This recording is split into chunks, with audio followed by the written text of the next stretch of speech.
Hey guys, we got a 2026 280 SLX from Sea Ray here. I'm going to give you a little walk around to the boat. This one is Sea Ray blue with the white stripe.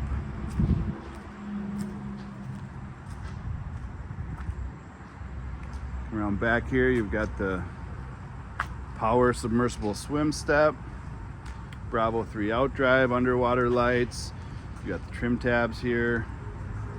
Around you've got a little boarding ladder as well, which gets you into the starboard walkthrough. You've got back here, you've got a plug-in for battery charger, you've got a sprayer, the onboard water system, also the gate that's swing closed for when you're on board. This one's got the power tower, the bigger bimini, the extendable back there.